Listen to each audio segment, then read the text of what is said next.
before it turns 9, I do want to ask you a very important question, Ben, which is, what kind of coffee are you drinking this morning? This morning? Very important question.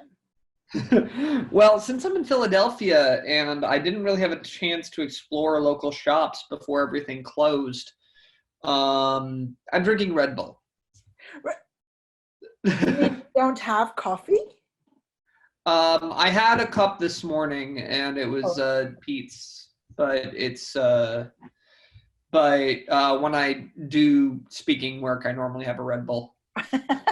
Well, I am drinking my, now try not to fall over, Ben, when you hear this, but I am drinking my bulletproof decaf coffee. Ooh, I am more than a bit jealous. Well, not of the decaf, but the right, exactly. Yeah. Exactly. I can't drink caffeine, and I actually got a DNA test that showed that I cannot process caffeine. So every now and then, every once in a blue moon, I have a little tiny bit of caffeine. And that's my version of doing drugs today. That's the only drug use that I engage in these days. So. All right, so we just decided on a format, which I didn't know before we got on. So I'm actually gonna mute everybody. I've never pressed this button. The power that Zoom is giving us these days. I'm muting everybody and then I'll just unmute Ben. So what we just decided is that we're gonna talk for about 45 minutes and then we'll open it up to questions. And sorry, go ahead. Are you giving me trouble already? A little bit. I mean, it's what I do. What trouble are you giving me? I was going to ask if the video was on for everyone else, since I am planning on posting this to my YouTube channel after it's done. Everybody except Dr. Alberta is on video. Okay. Cool. Well, you have been warned. Thank you for that. Thank you. Ben and I work a lot together and talk a lot. And I have learned an enormous amount from him about distribution. And it's very, very, very rare, I find, in the filmmaking world to actually get to hear any current and contemporary information about distribution.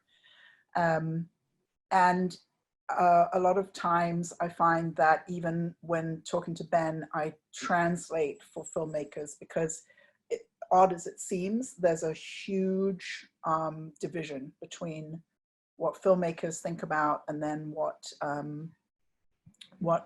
distribution and the industry actually does.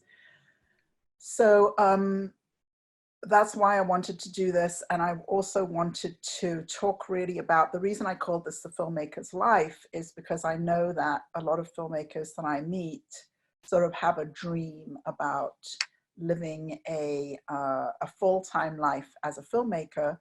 And so I thought I would pick some people who do that and see what it looks like. And in fact, there are so many different ways that could be, that it's just fascinating, the variety that you can have in the film industry.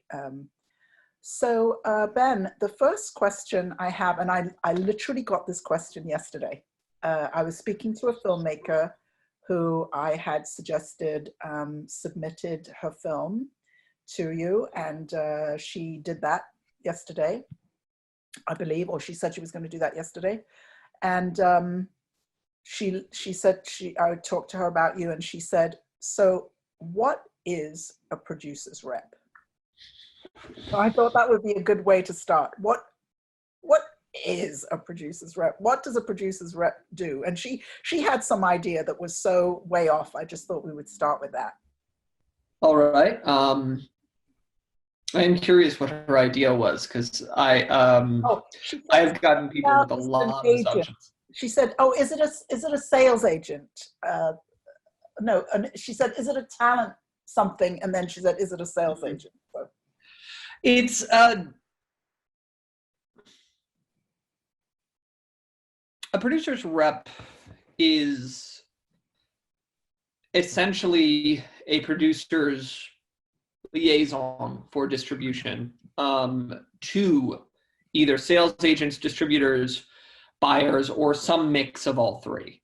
They're essentially a highly specialized executive producer who normally works more in distribution than anything else. Some producers reps do a bit in financing. A lot of the time that ends up more in the realm of international pre-sales, but equity can happen. And that is without going too far down a rabbit hole, that's the basics of what we do. And generally we tend to represent films more than filmmakers. right. Okay.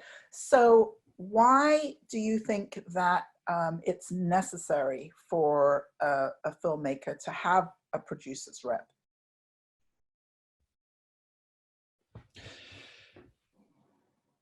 Distribution and international sales is a really murky business. And not everyone in this field is above board, producers, reps included. And having the right guide through these murky waters can significantly increase the profitability of the film, as well as just the overall outcome for everyone involved. Okay.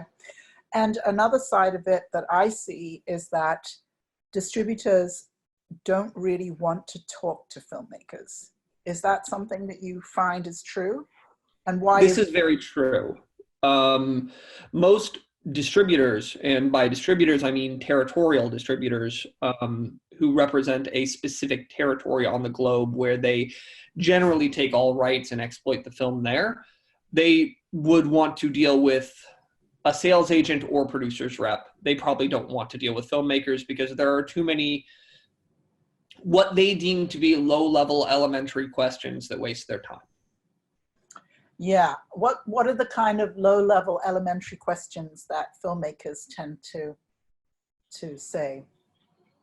I spend a lot of my time on deliverables. I also spend a lot of my time on explaining what these different parts of a contract mean. This is actually part of why I started blogging, was every time I get a question more than 3 or 5 times from a filmmaker, I tend to turn it into a blog, partially so that when it comes time that question comes again, I can just say, the basic answer is this, here's a blog with more details on it, so that I don't have to write the same email over and over and over.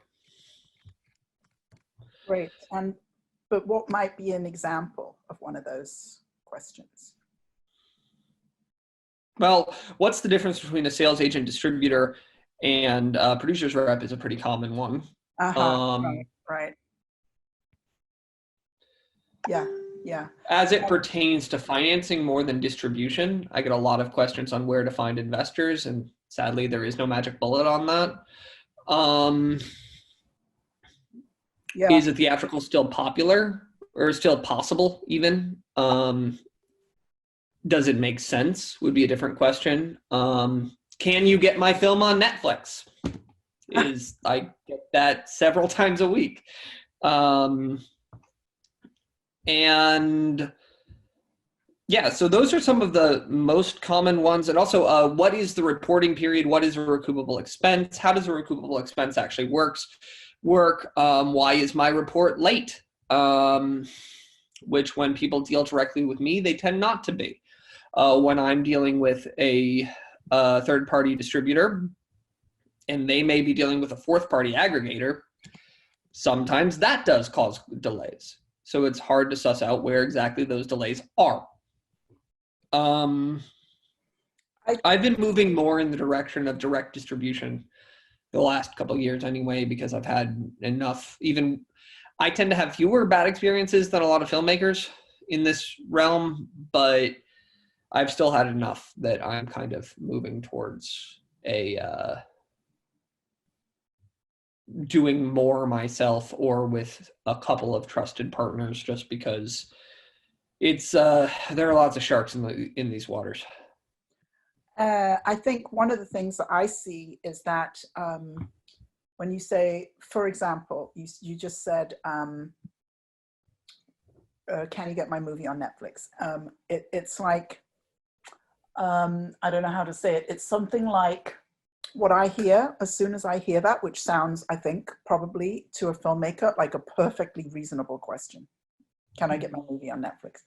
But what I hear is, oh, this filmmaker doesn't know about the industry. That's this filmmaker doesn't know how the industry works.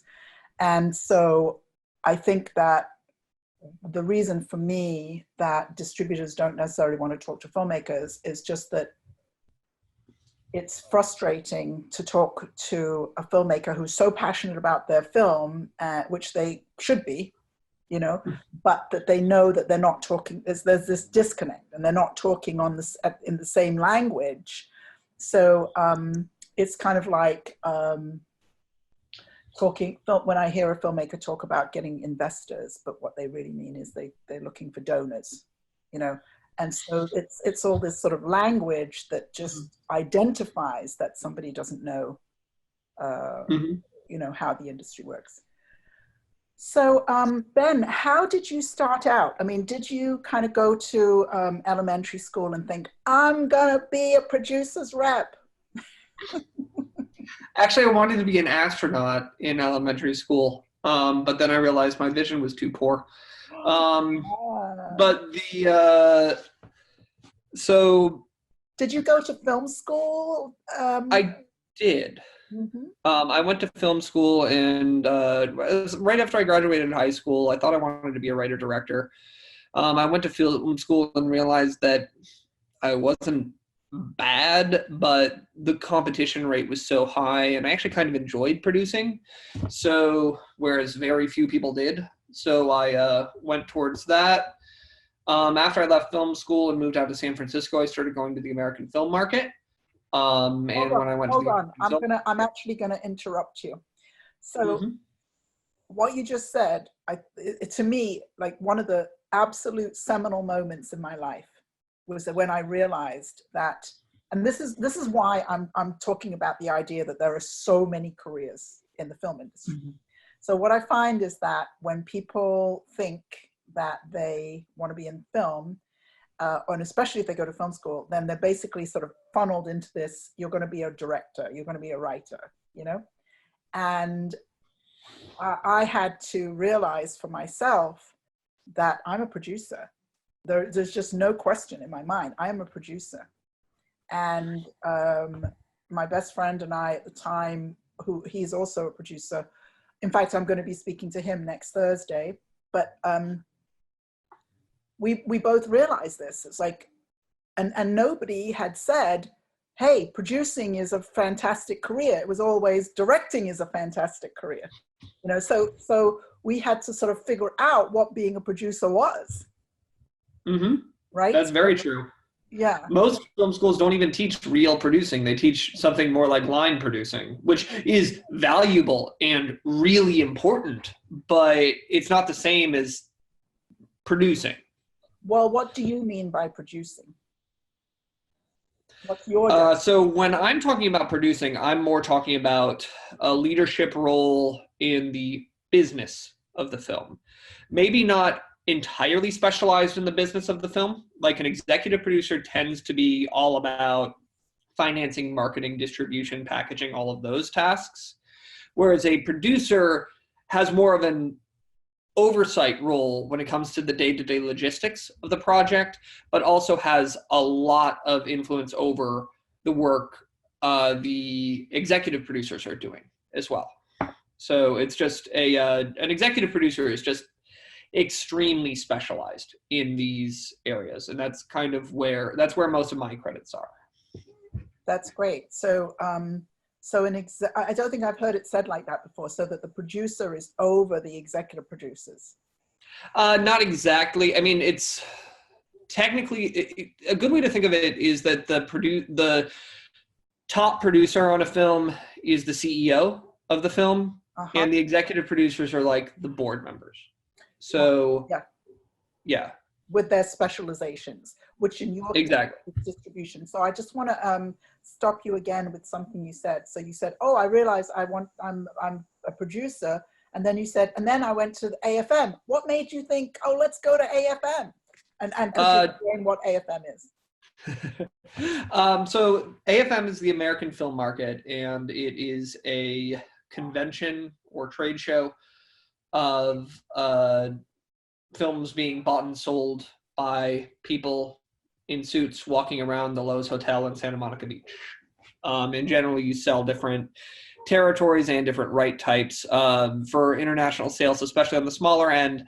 Most of the time each international territory is sold as an all rights deal, with some exceptions, but not many. And also generally airline deals are kind of considered separate from all of that, because, airlines go around to different countries often. Shocking, I know. But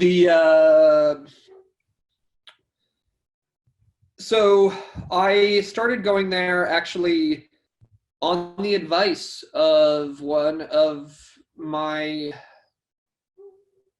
first and still probably best producing teacher in film school. He had been going and he recommended I go, especially when I moved to California, so it wasn't that hard to get there. And so I went the first year, I didn't get a lot done, but when I got back to San Francisco, I started working for an organization called the Institute for International Film Finance, which also had a lot to do with the Film Angels at the time. And I did start to get into that community a bit. The second year I went to AFM, I walked out with a distribution deal for a film that we didn't have a script for. We said we were in the middle of rewrites and we'd get it to them in 3 weeks, and we did. But I would not recommend that, by the way. It was a very big risk, and it was just lucky that it paid off for us. And then I continued my work with the Institute. Luck is a perfectly acceptable career advancement. This is true. Right? But so I ended up going to... So I went to AFM that second time, walked out with a distribution deal. And over the course of that year, I ended up dissolving that company because I was dating my producing partner, and that was a bad idea. And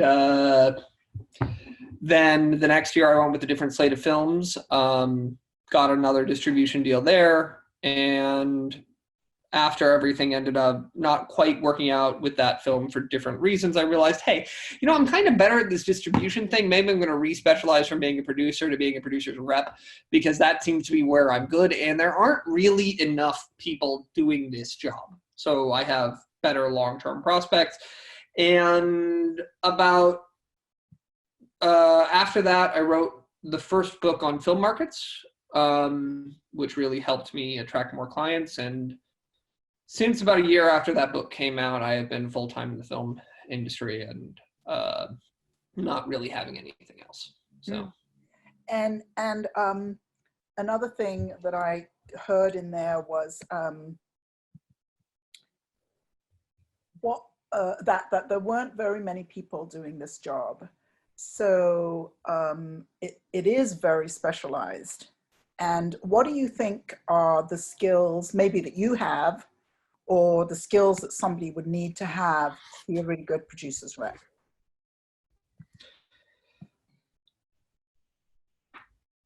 It's not so much about skills as it is about connections.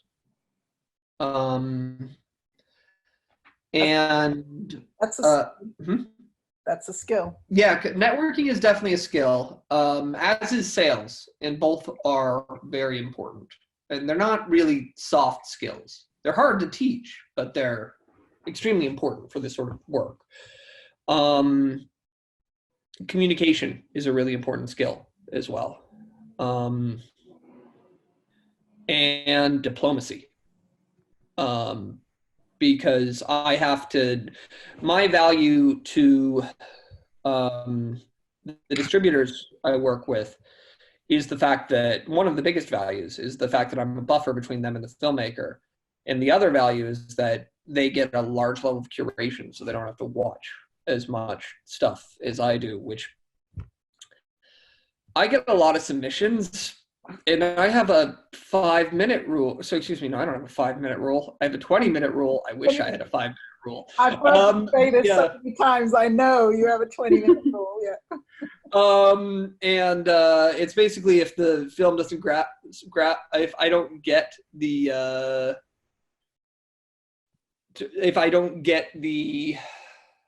film, if I don't want the film within 20 minutes, I'm not watching the rest. It's a decline automatically. And that's more kind than a lot of people in my position. A lot of times it is more like a 5-minute rule. But I normally just end up watching it with a close friend who works in the industry or has some other sort of expertise that isn't mine for the film, because I will miss things on occasion and turn things down when maybe I shouldn't, because I'm not the target demographic. And I am... Can you say something? That said, I do always go to the corner store and grab a couple 40s before reviewing films to watch with my What do you think that brings to the reviewing process?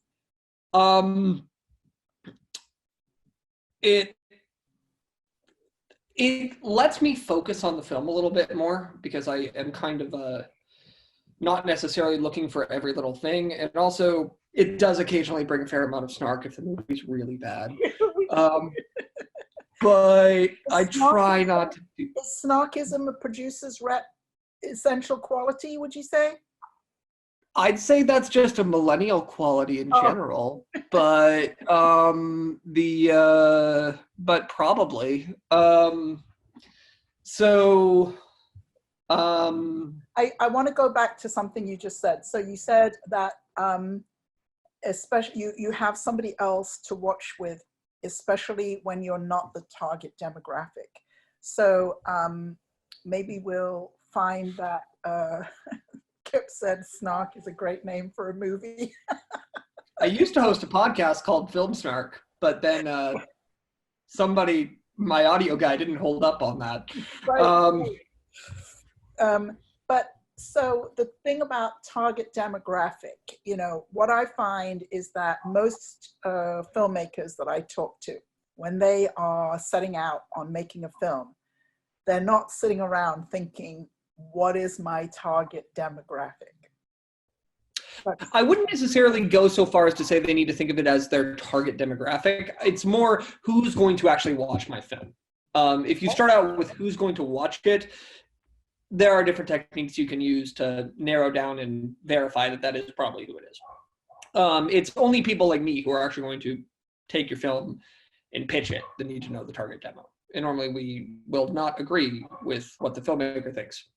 Normally, not always. Can you give a good example of that, where there's a different idea between you and the filmmaker of what the target demographic is? Could you give a good example?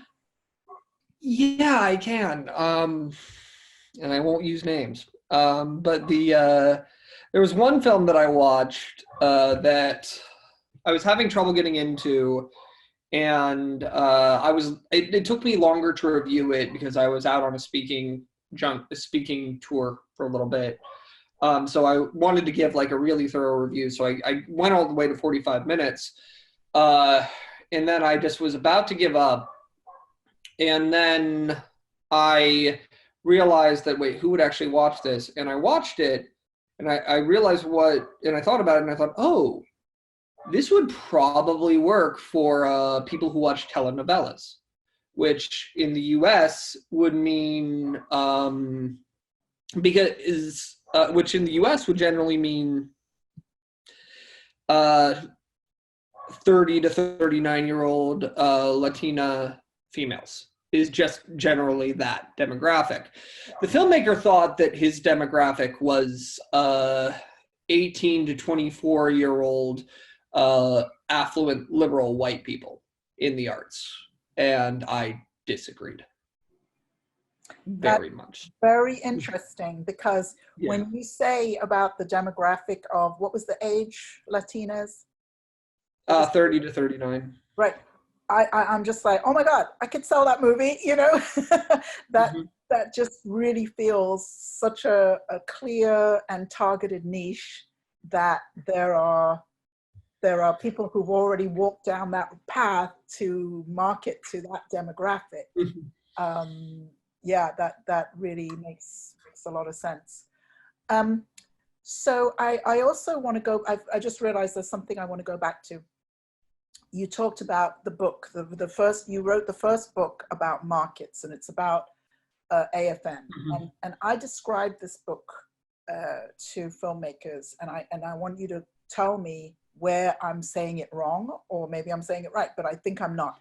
So when I described that book, what's the title of the book again? The Guerrilla Rep, American Film Market Distribution Success on No Budget because Amazon Keywords. Okay, the Guerrilla Rep, American Film Market on No Budget? American Film Market Distribution Success on No Budget. On No Budget. Yeah, it's a mouthful, but it's more for keyword optimization. So let me tell you that I really think everybody needs to read that book. I mean, just bottom line. And one of the things that, what made me think about it was that you actually talk in the book about how to network. And it's such a great thing to bring up, because I know with my clients, that is a huge piece of the work, you know, building your filmmakers network. I mean, we say this all the time, but filmmaking is about relationships on a level that I'm not sure how other industries are as much about that. It may be like being in the military or something, you know, it's like, you know, that you have to be able to rely on the person next to you, you know, in such a big way or something. I don't know what it is, but anyway, relationships are so important. And so I always appreciated that about the book.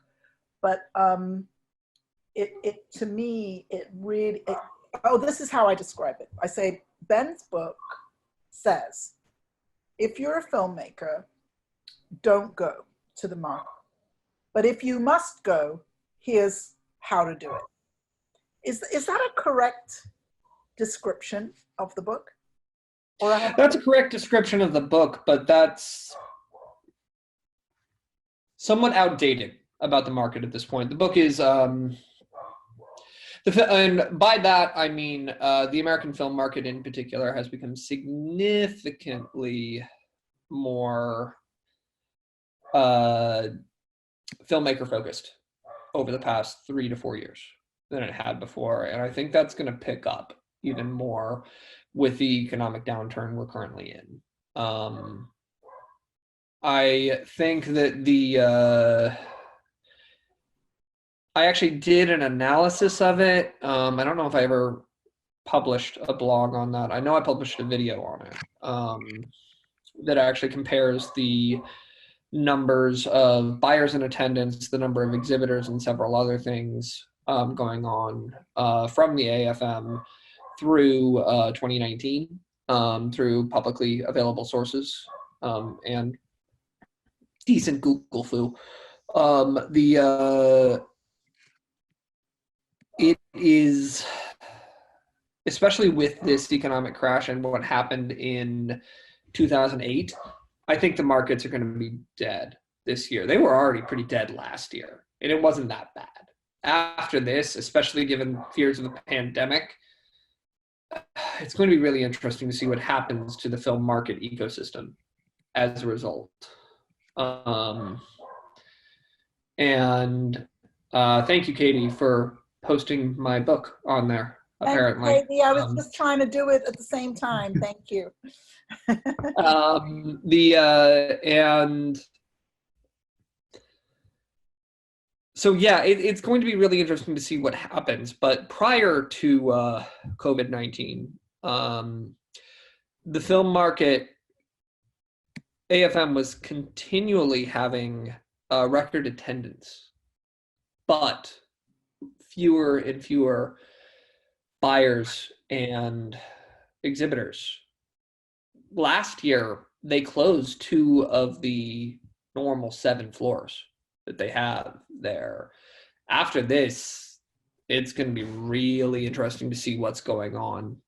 And it's going to be interesting to see what happens to film as a whole as a result. And I think we're all kind of bracing and watching. I think it's been really good that AMC's been stepping up their game as a video on demand platform for super early stage releases, as has Alamo Drafthouse, and they're starting to do live stream events and things like that.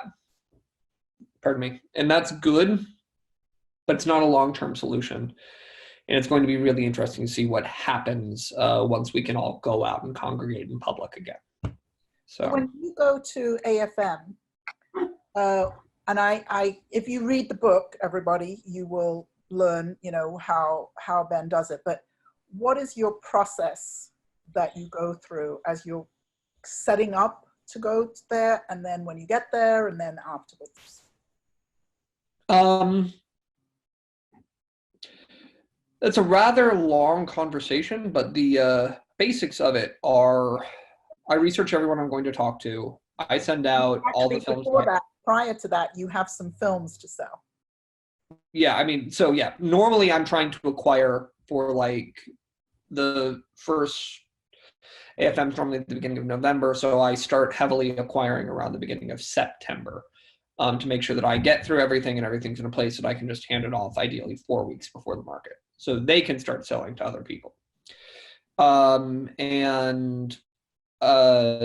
Once I get to AFM, a lot of my work's already done at this point. I'm just kind of walking the floor, having meetings to maintain relationships and see what everyone's doing, and meeting new filmmakers, because normally there's a little bit, it's the only place where I'm basically expecting to be recognized every once in a while, so it doesn't take me off guard. It took me off guard the first like 3 or 4 times it happened, but but after that it's been easier.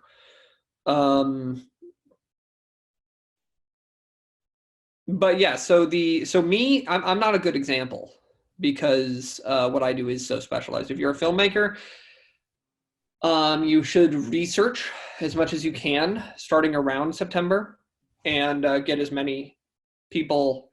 much research done prior to going to the market as you can. But the goal is still to place it by the beginning of October, because if you place it before the market, you'll see money about 6 months sooner than if you place it after.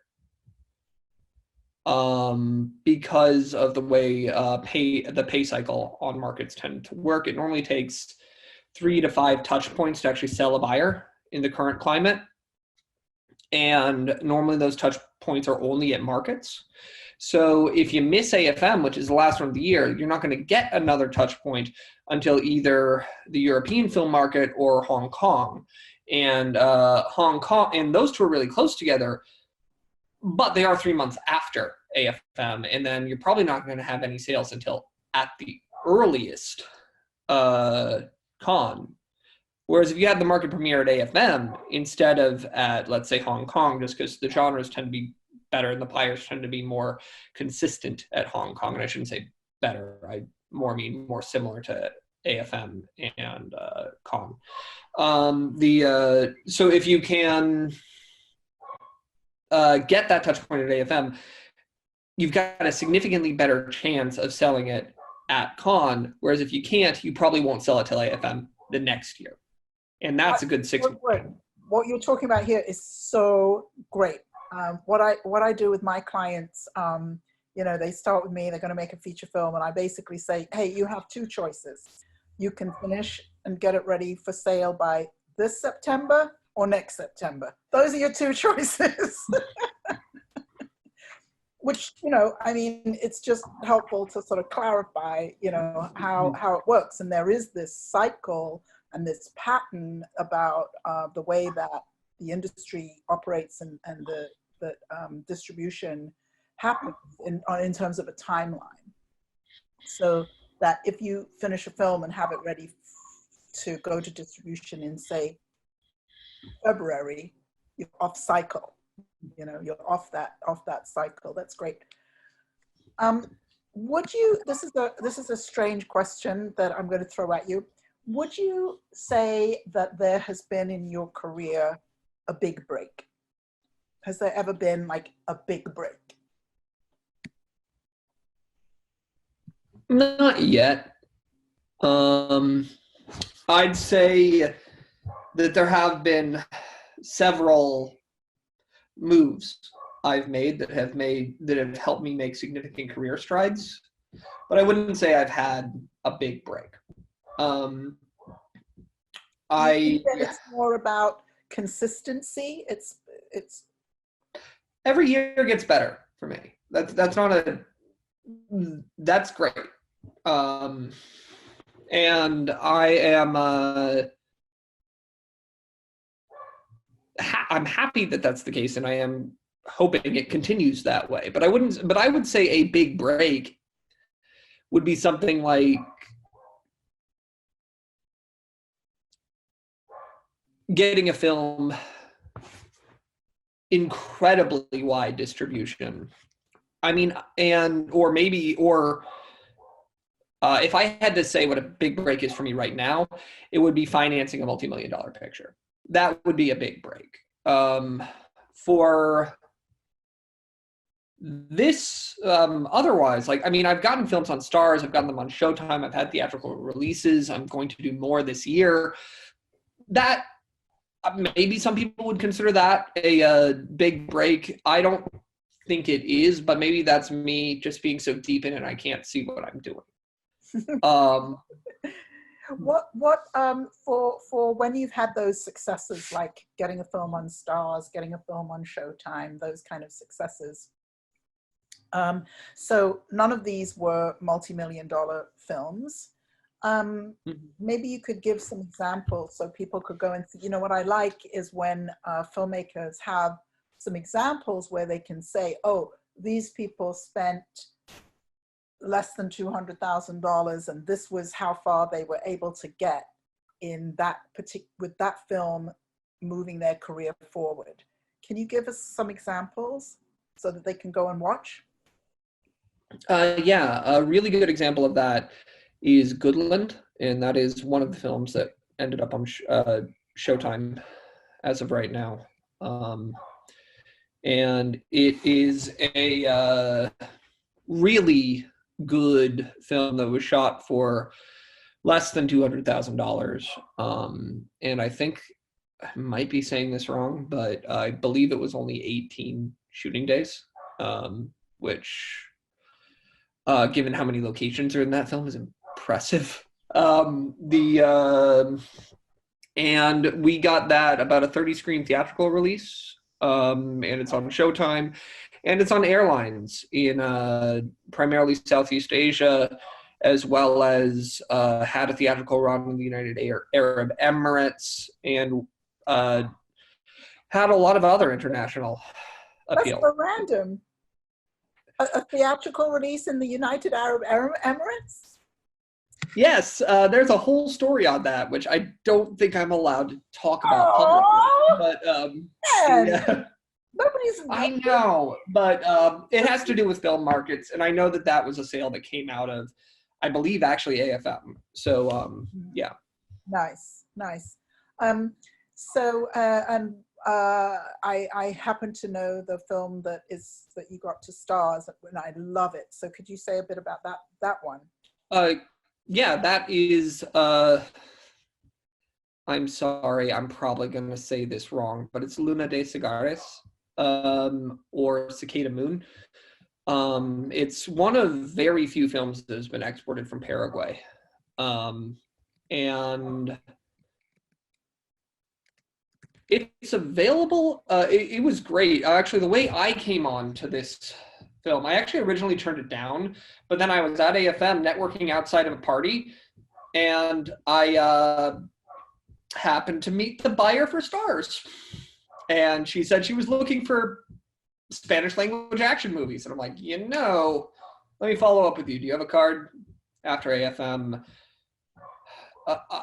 I got it. The sales agent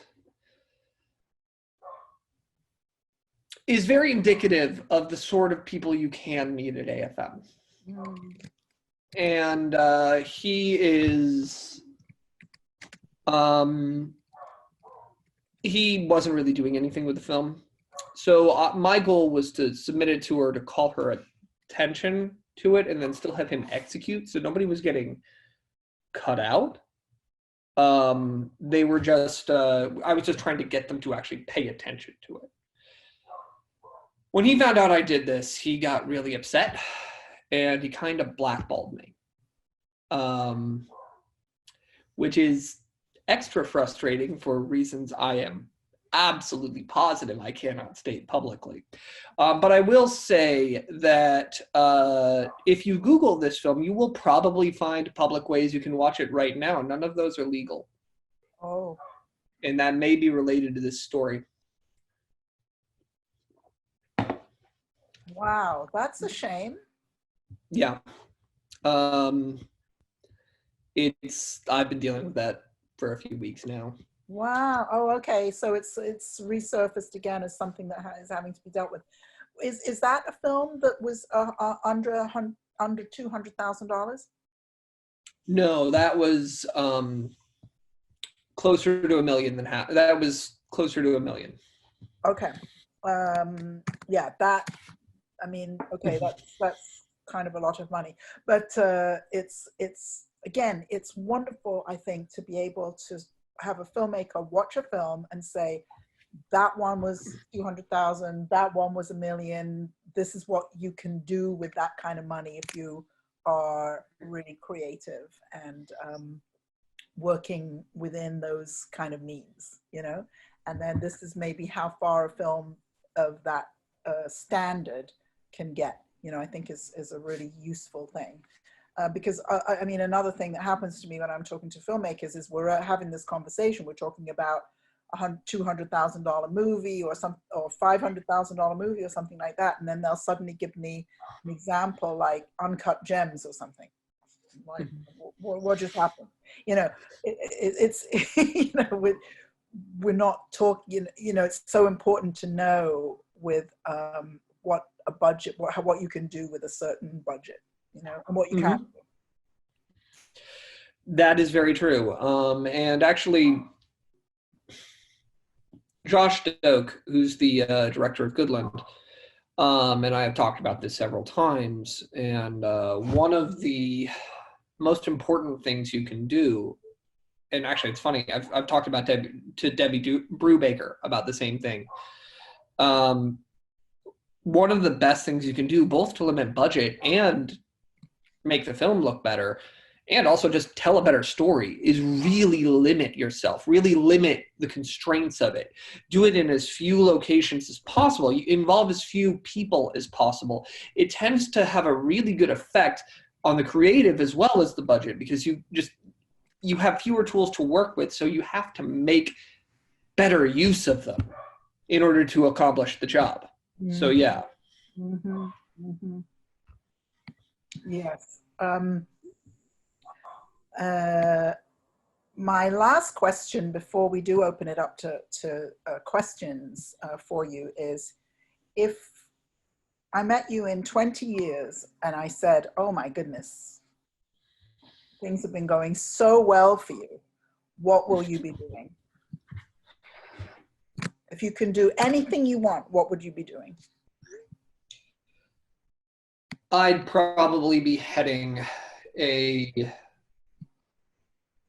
multimedia studio of some kind with divisions in animation, casual gaming, film, and TV. Oh my God. How long have I known you? I've never heard you talk about gaming. It's a hobby more than anything, but yeah. It's what? It's a personal hobby, and it's just far enough removed from my assets. It's not really on the short-term table. So. Yeah. So this studio, would it be making films? Yes, it would likely be making films. Well, yes, it would definitely be making films.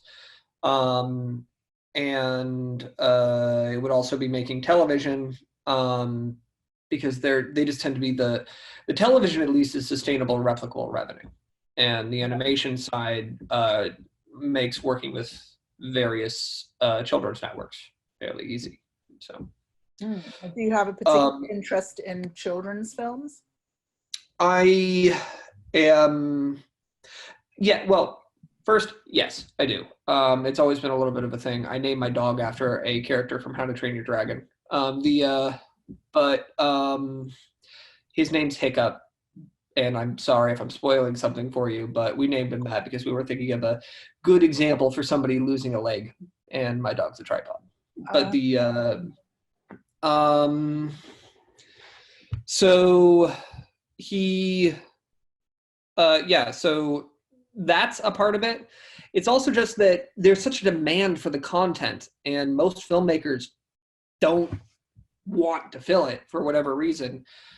If I can make a business in a studio built on legs of children's entertainment and do other riskier stuff under a different label through the same facilities, it'd be silly of me to not consider the possibility. Yeah, that's really so significant. You and I have talked about this a lot, but there's such a gap in the market for family films, and you always mention also for family films with diversity. And I always, run that by my clients to see if they would be open to the idea, because we know that there's a lack. And I also think that anybody who's interested in children or children's education knows that there's just big gaps that need to be filled. So, all right, so the time has come. We wanted to open it up to questions. There's a little thing in the bottom. Well, now I'm not even seeing it, but if you just raise your hand, if you're on video, just raise your hand, and if you have a question that you would like to ask. I just looked through the chat, and Nicole, glad you're here, and also glad you like Goodland. Yeah, there have been some questions in the chat, but it's hard for me. Nobody has a question? Yay, Kip. Let me unmute you. Yep. Okay. Hi. You mentioned Debbie Brubaker, and she's been mentioned to me a couple of times. I have a script. I'm trying to decide what to do with it. I know she's in the Bay Area, and I just saw one of the movies that she was a line producer on, Sorry to Bother You. So I wonder if you're familiar with it, and if you have any idea what the budget on that was. Yes, I actually know the exact number, and she said it at one of my public events, so I can actually say it. Okay. It was 2.5 million. Okay. But yeah. And it was a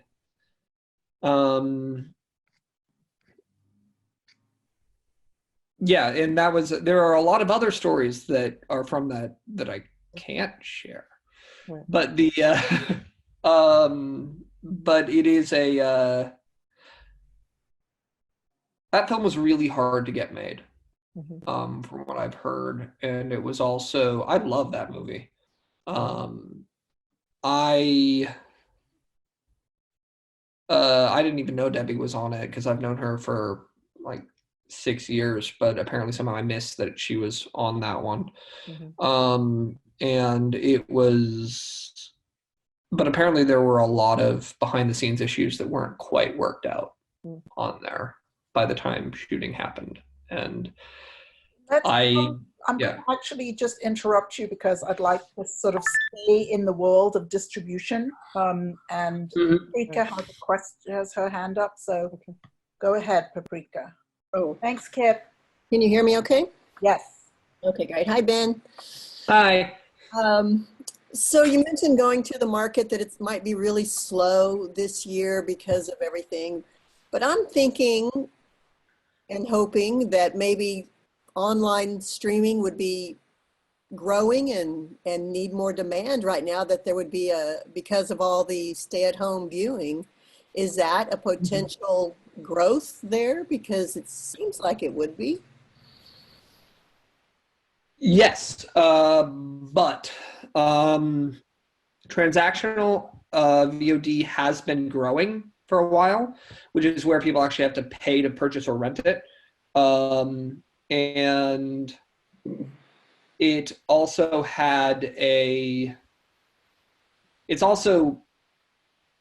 we're at the beginning of what a lot of the people I'm talking to are saying could be as big as a second Great Depression.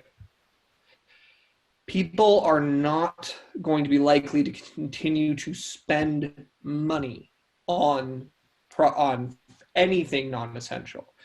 So the best path forward for filmmakers who already have completed films is to try to get it on advertising-supported video on demand platforms like Tubi or subscription video on demand if you can get there. Platforms like Netflix, Hulu, all of those. But those ones pay flat license fees. Tubi pays a royalty based on view. So does Amazon Prime, but Amazon Prime pays less than YouTube just if you upload it there yourself on a per view basis. Because it's only one, for most of the filmmakers here, uploading that, it would only get 1 cent per hour viewed paid. So that is really low. I forget what the exact number is for YouTube on their traditional platform, but it's a bit higher than that. So Kevin had a question in the chat. He said, what sort of new models are you seeing short term as options over the next 12 months? Over the next 12 months, I would say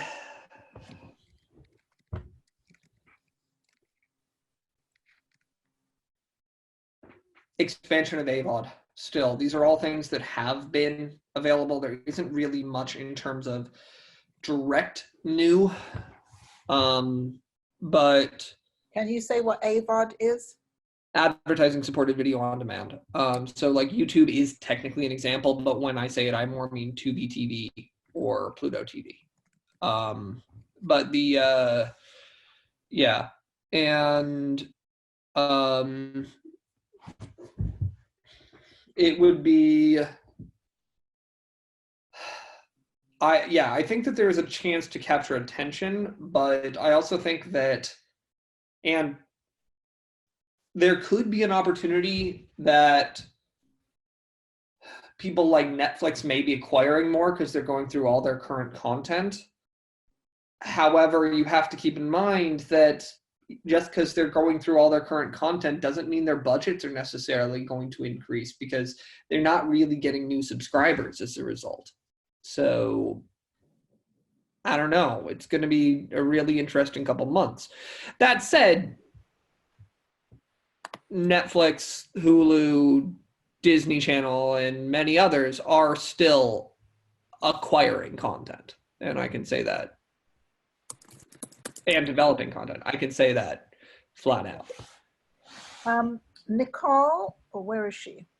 Nicole raised her hands. Okay. There you go. Hey, Nicole. Hey, guys. Hope everyone's doing well. Hi, Ben. Nice to see you.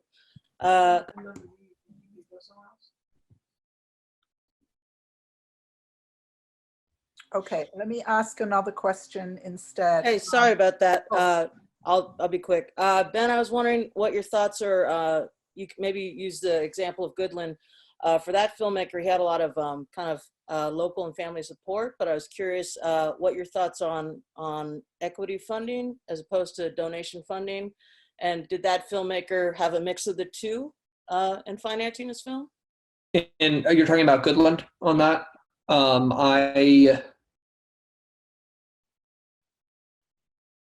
Yeah, actually, it was a mix of them, and he also had a significant amount of skin in the game himself.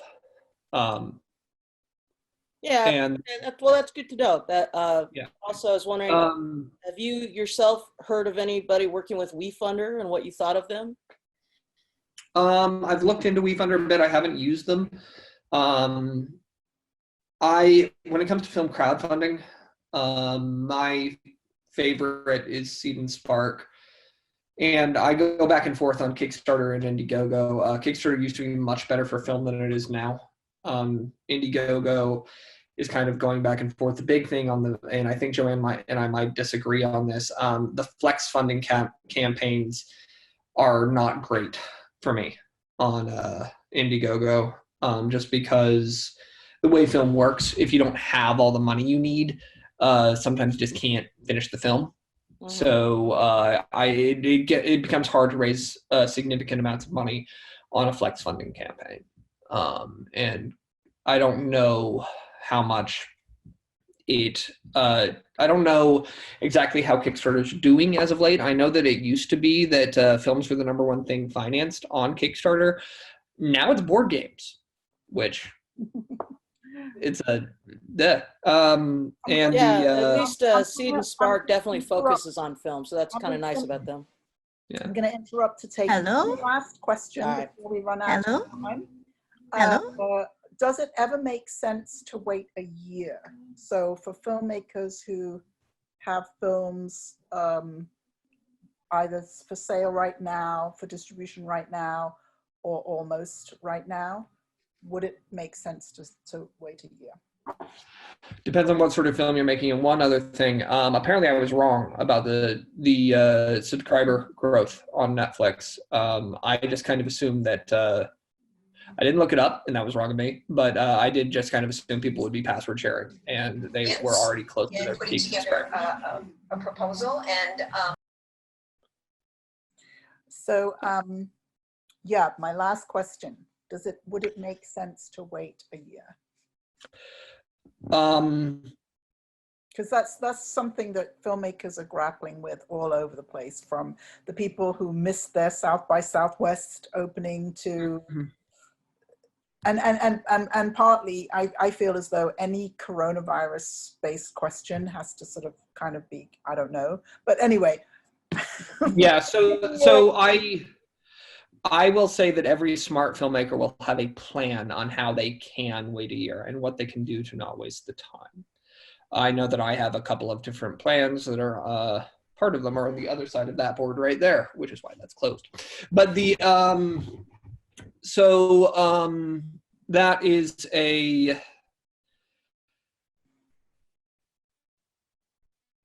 it's a very complicated question. There is a chance if you can raise the money and get it done in a safe way, and I'm going to emphasize in a safe way, then I think it makes sense to do. But if you can't do it in a safe way, don't do it. Find some other ways to build your career. In the meantime, I actually have a blog written about that I haven't quite published yet on the Guerrilla Rep about different ways to build your career during COVID and isolation. And one other thing that we announced yesterday, Production Next is currently completely 100% free. Even our premium features are free for the duration of COVID-19. So I want to bring us to a close. And so if somebody has, so one of the reasons that it's really, Ben and I work together so closely is that I help filmmakers get their films made and then gets distribution for films that have been made. So it's a perfect partnership. So if a filmmaker has a film that they are ready to get to distribution, how do they get in touch with you? www.theguerrillarep.com/submit, and gorilla is like warfare, not monkey, and 2 R's and 2 L's. You must have said that before. Once or twice. And if you are a filmmaker who is looking to move forward with making your film or your career, please feel free to get in touch with me. You can write to me at Joanne, Joanne, at filmmakersuccess.com, or you can set up a time to talk with me, and I'll put my calendar in the chat. I wasn't quite ready for that, but yeah, set up a time for us to have a conversation. It's coming up right now. There we go. That's my calendar to set up a time. Mm-hmm. So I really am so glad that you all were able to make it today and talk about distribution. I find as though sometimes when Ben talks, and he was very good today, he was very well behaved and didn't talk too much about over all of our heads. But so what I feel is that the more that you can just absorb, and maybe it takes time, but for sure read Ben's book. You can get it on Audible, and you can read it either way, but for sure read that book. And then he has other books. Follow his blogs. He has he's always putting out content, and you'll start to, internalize all this language that's not necessarily anything familiar to filmmakers, And then next Thursday at the same time, I'm going to have an interview with one of my best friends, Jamin O'Brien. He is a film producer, and he was the one I said, many, many years ago, we sort of were like, wait a minute, we're producers. And so we're going to have that conversation. The last film that he was involved in was 8th Grade. And he's an amazing character, and character is a good word for him, but and he has lots of good stories, even though Ben held out on us today and didn't tell us all the stories. But thank you so much, Ben, for your time. It's just really amazing, the chasm between filmmaking and distribution, and I find that filmmakers have such a hard time negotiating that chasm. And so thank you for always being so generous with all the information that you share. Cool. Yeah, happy to be here, and thanks for having me, Joanne. Okay. Bye, everybody. See you all soon.